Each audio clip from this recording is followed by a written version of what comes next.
Bom, tá na hora de você assistir o Identidade Geral de 2 anos, tá na hora de eu gravar o Identidade Geral de 2 anos e você só não pode me pedir para que eu diga qual entrevista eu mais gostei. Impossível. Mas a gente tem momentos memoráveis. Nos divertimos, falamos sério, conhecemos gente importante, conhecemos desconhecidos com uma alma nobre e histórias de vida incomparáveis. Cada entrevistado foi um presente, porque eu aprendi, junto com você, muito da grande experiência de vida de cada um que abriu o coração pra gente na história desse programa. Olhar nos olhos de quem faz parte da história do nosso país, ou simplesmente de quem tem muita história para contar, não tem preço para um jornalista.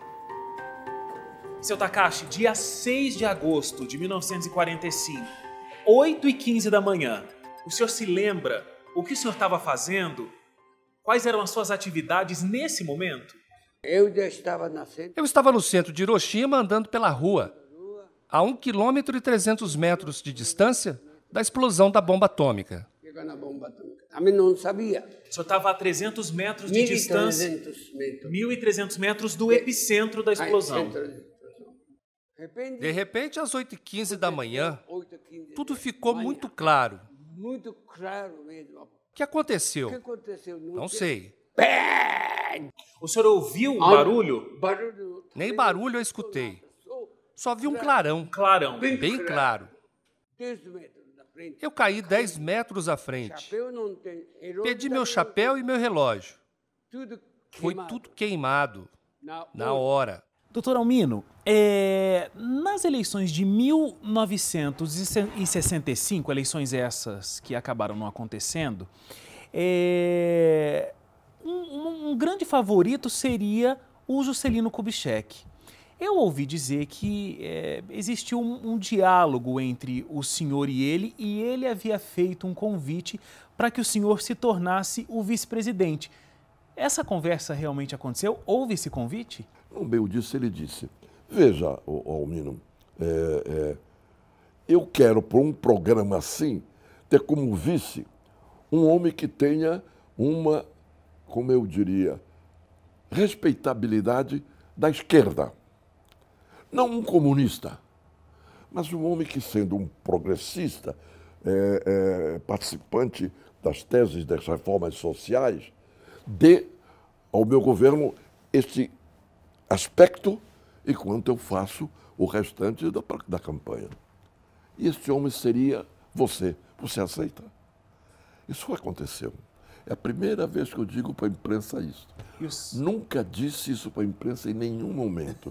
Estou dizendo a você, uma homenagem a você. Muito obrigado. E o senhor disse que topava. Era tão, como é que eu diria, presunçoso dizer que seria ou não seria, como eu diria que não se acontecesse. Pra gente fazer uma entrevista, não é colocar a pergunta certa ou, inclusive, colocar o nosso convidado contra a parede. Ao longo desses 2 anos, a minha produção e eu, a gente sempre tentou deixar o convidado muito à vontade, para que ele pudesse abrir o coração e para que você pudesse acompanhar esses depoimentos. Você foi curada de um câncer e não é simples assim. Poxa, vamos, alegria total aqui, bola pra frente, é vida que segue. Não, precisa tentar colocar tudo no lugar de novo. Exatamente. Eu precisava construir novas colunas, assim, para outras coisas começarem a acontecer. E não começar a chorar no meio da noite e viver essa vida, assim, com medo, com a tensão da volta da doença. Vamos falar de um momento bastante delicado que você passou, que você fez uma cirurgia para tratar de um câncer na tireoide. E aí você passou um período, acho que 1 mês, né, mais ou menos, 3 meses, sem falar ou sem cantar. E você não sabia muito bem como seria a sua voz, inclusive depois da cirurgia. Se ficaria alguma sequela, se a sua voz seria normal como antes. Como foi enfrentar esse momento? Era tão maior do que eu na época, sabe? Você administrar isso, que eu acho que eu não tive muita reação. Eu simplesmente orei a Deus e aí fui pra cirurgia. Quando eu saí da cirurgia, eu não podia falar. E quando a gente tem um corte no pescoço, parece que o pescoço é o centro do corpo, sabe? Você não consegue levantar, não consegue se mexer. Como qualquer machucado que a gente faça, aí a gente percebe que existe aquela parte do corpo, exato. Né? E aí eu lembro que eu acordei depois da cirurgia, que eu saí da anestesia, e eu não podia falar. E o médico tinha me instruído, olha, não canta depois da cirurgia, não fale, por favor, fique em silêncio e tal. Eu falei, ok. Quando acabou a cirurgia, ele veio pro quarto. Eu estava acordada, ele falou, Laura, eu preciso que você cante. Eu virei para ele e falei, pensei de jeito nenhum. Eu não canto por nada. Ele falou, não, tô falando sério, cante, porque eu preciso saber se a sua voz tá aí. Aí eu me apavorei, né? Falei, mas será que pode ser que minha voz não esteja? Aí eu lembro que eu cantei, uma sensação ultra estranha, de controle nenhum, de nada, tipo, minha voz saiu, só que ela saiu. Eu consegui cantar uma oitava. Cantei, mas parecia que tinha um teto na voz, chegava um limite, entendeu? E aí ele respirou aliviado, ufa, sua voz tá aí, pode ficar em silêncio. Aí eu fiquei 2 semanas sem falar, 3 meses sem cantar. E aí um dia eu estava, no fim do 3º mês eu estava numa igreja e não ia cantar, obviamente, e os irmãos me viram e me pediram para cantar. Aí eu disse não, e eles não entenderam por quê, e eu não queria explicar. No fim, eu falei, quer saber? Vou cantar, já faz 3 meses. Mas e o medo, né, de subir lá e a voz não sair. Fiz uma oração... Ou até do controle da voz, você não está conseguindo ter nada, mais, né? Enfim, eu sei que eu subi e fiz uma oração. Falei, Senhor, é isso que eu tenho feito a minha vida inteira e eu acho que, enfim, tá nas tuas mãos, entendeu? E ali eu senti, sabe, quando foi a primeira vez que eu me liguei nisso. Isso é tão óbvio no meu caso, que canto, né, para Deus, mas foi a primeira vez que eu me liguei que a minha voz, ela só acontece porque Deus permite. E ali eu cantei a música do começo ao fim. E aí quando acabou, eu não acreditava, assim. E eu acho que Deus permitiu que isso acontecesse comigo para eu entender. Tipo, tudo que você tem é meu.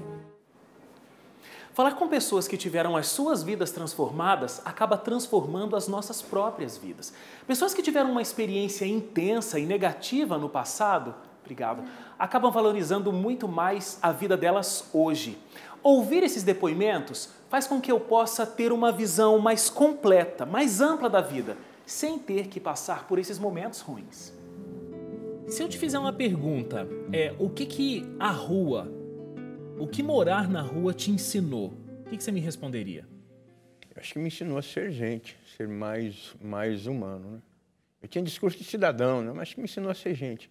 E estou aprendendo ainda, né? Olha que fazem de 2003 para cá, 13 anos, ainda estou me reencontrando, hoje que eu estou começando, nesses últimos 2 anos, olhar para mim também. E sobre essa história de cuidar da família, você tem um respeito, admiração tremenda pela sua mãe. Ela lutou por um tempo contra um câncer, hoje ela é falecida. E você fez uma promessa para sua mãe, ela tinha o sonho de que você continuasse cuidando dos seus irmãos. Perfeito. Você conseguiu manter essa promessa? Olha, você mexeu na parte mais forte agora. A minha mãe, tudo que eu fui na vida, eu fui em função de dar o melhor para minha mãe. E pelo fato de eu dar o melhor para minha mãe, como ela tinha ali alguns sobreviventes por perto dela, que eram meus irmãos, e com certeza como o coração de mãe é grande, maior do que o coração de mãe, só o amor de Deus. Mas são 2 amores verdadeiros, o amor de Deus e o amor de mãe, não tem outro. E o mais interessante é que você voltou para o colégio como professor agora, aquele mesmo colégio em que você roubou a cantina. Um dia eu fui para a universidade, fui estudar letras, porque eu tinha um sonho de escrever um livro. E acabou dando certo, me formei em letras. E aí, como eu morava lá no Parque Santo Antônio, e essa escola fica no Parque Santo Antônio, eu bolei um plano de aula na universidade, e aí implantei a erradicação do tráfico de drogas dentro desse projeto.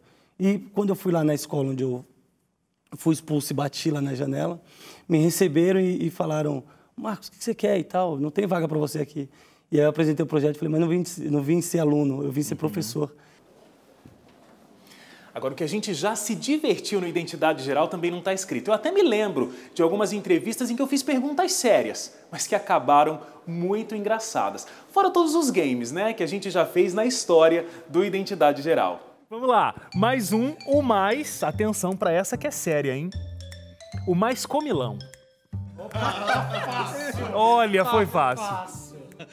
Fácil. Ó. Certeza. O próprio Milton. Você vê que tá uníssono aqui, né? Ele sabe que não vai negar. Sem nenhum problema, Milton. Realmente. Sem nenhum problema. O realmente Milton é o tipo você. de pessoa que não precisa de ter fome para comer, entende? Não precisa. Ele... Eu sou como Jesus, né? Gosta de estar com as pessoas, comendo, bebendo. Né? Então, os irmãos... Quando faltam as pessoas, você continua comendo, bebendo. Trouxe até a Bíblia para justificar o negócio. Eric, não vale roubar, não olha no monitor. Prometo. Então, ó. Você não pode ver. Põe na testa, mostra pra eles. Mostra pra gente. Olha lá. Daqui a pouco você de casa vai ver também. Não pode entregar. Faz a pergunta. Eu faço a pergunta, né? É um lugar quente? Não. É um lugar frio? Não, se é sim ou não? Sim ou não? Sim. Tem gelo? Não. Não. É na Europa? Sim. Tem geysers? Não. Ah, podia ter geysers, né? Era mais fácil. Tá tão... Não posso dar dica. Alguém da gente já morou lá? Então é Londres, na Inglaterra? Ele mesmo morou em Londres. Algum de nós moramos em Londres? Vocês moraram também, Moramos né? também. Isso aqui você vai entrar no primeiro bloco, tá bom? Beleza.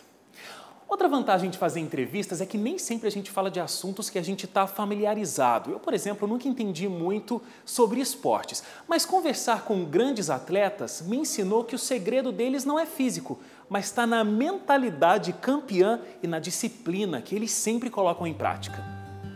O atleta tem um talento que é descoberto e aí ele vai ser aprimorado no treino ou tudo é por causa do treino? Qualquer esporte que eu fizesse, eu seria um dos melhores. Certeza, absoluta. É mesmo? Não tenha dúvida. Porque eu só faço coisa que eu acredito que vai dar certo. Não vou ficar remando no mesmo lugar e não consigo ser bom. Eu faço aquilo que eu sei que está dando certo. E vou melhorando a cada dia. Se eu fizesse cachorro quente, tenho certeza que ia ser um dos melhores, não do Brasil, do mundo.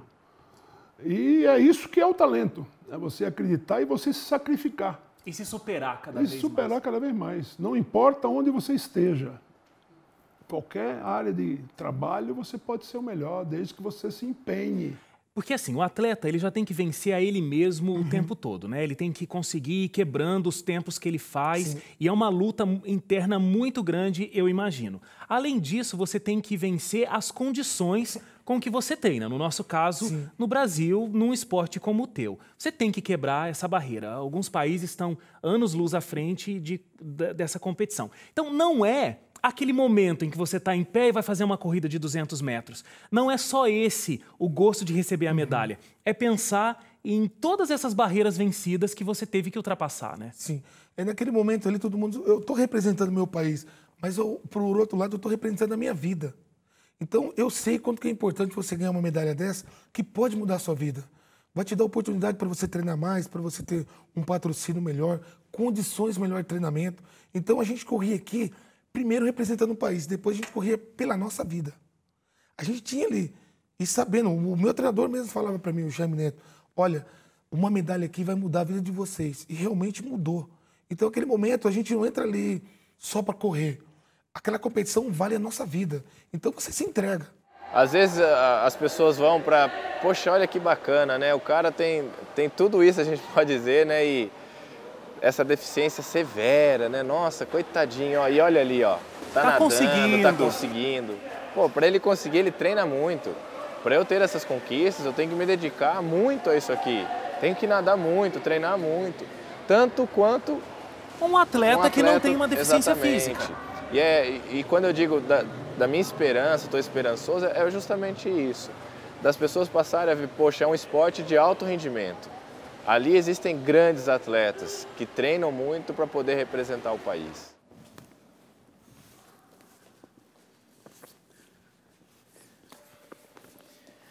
Falar com as pessoas, mergulhar de verdade nas suas histórias de vida, nos trouxe muitas surpresas. Conhecemos personalidades que nos impactam para toda uma vida. Essas pessoas, elas têm uma forma muito peculiar, muito interessante de olharem para a vida e realizarem as suas atividades. Me lembro, por exemplo, do Ted Worco, que tem um talento musical excepcional e que abandonou uma proposta irrecusável de carreira para viver um ministério musical ao lado de Deus. O Iberê Tenório, que é um youtuber com conteúdo relevante, está entre os 10 maiores influenciadores de jovens entre 14 a 17 anos. Jairo Marques, que é cadeirante e fez mais do que simplesmente se acostumar a viver com a sua deficiência, mas se tornou uma voz importante para as pessoas que estão na mesma condição de vida que ele. Paulo Torres, que leva seu talento musical premiadíssimo para além dos grandes palcos. Ele toca o violino dele para pacientes em hospitais. A atriz Cláudia Rodrigues, que mesmo passando por um momento de muita dificuldade cuidando de sua esclerose múltipla, continua sendo uma lição de bom humor e agora também uma lição de fé. E temos outras muitas boas conversas que infelizmente não tenho tempo suficiente para citar agora. São muitas as entrevistas que nos impactaram ao longo destes 2 anos.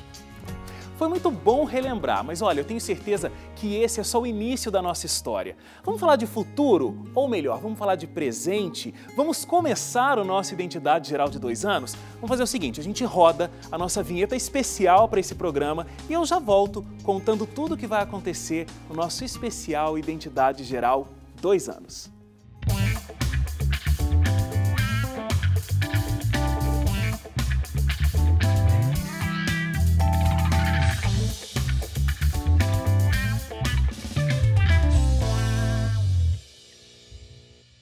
No Identidade Geral de hoje, eu converso com o Dr. Rodrigo Silva, que está de volta às telas da Novo Tempo no programa Evidências.